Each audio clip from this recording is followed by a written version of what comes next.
Let's be completely honest. The last time you handed out the Harvard Business School case study about why Nokia or Kodak failed, your student didn't read it. They just Googled the summary, memorized the bullet points, and repeated them in the exam. And while you were passionately explaining the downfall of the Blockbuster video, half of the class was looking at their phones. Why? Because they already know the ending. They know Nokia failed. To a 20-year-old student sitting in your classroom today, you aren't teaching business strategy, you are teaching something called ancient history.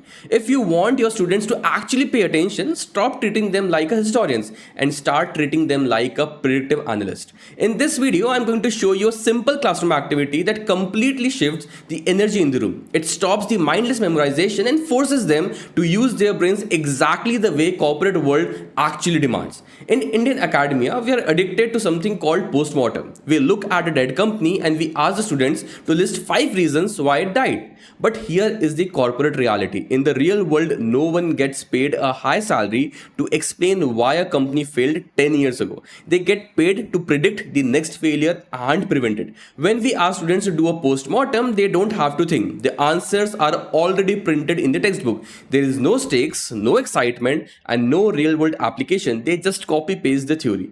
If we want to prepare them for 2026, we have to flip the script and we have to move them from memorizing the past to predicting the future.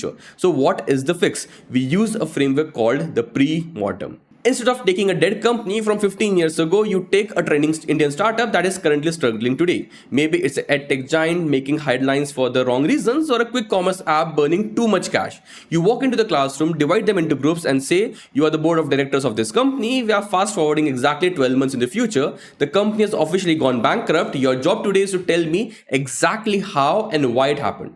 Now they just can't Google the answers because the event hasn't happened yet. They have to pull up the live current data. They have to look at the real-time cash burn, the current market competitors, and the actual consumer behavior happening right now in their own city. When you do this, something magical happens in the classroom. You instantly cure the blank stare. Because the scenario is live and active, they start debating with each other. They start acting like real executives, and without even realizing it, they are applying the heavy, boring theories of supply chain, finance, and marketing directly to a real-world problem. This is what we call synthetic experience. You aren't just giving them a grade, you are giving them an experience they can actually talk about in the job interview. They can sit across from an HR manager and say, in my class, we did a predictive risk analysis on this live startup using current market data. That is how they get hired. Now, as a professor, you might feel a little anxious about this. You might be thinking, but Sarvagya, if the event hasn't happened yet, I don't have the textbook answer key. How do I grade them? That is the best part. You don't need an answer key. The CEO of the struggling startup doesn't have the answer key either. Your job is to tell them if you're right or wrong. Your job is to audit their logic. Did they use real data? Does their argument make any sense? You get to step down from the exhausting role of the person who knows everything and step into the much powerful role of the board member challenging their logic.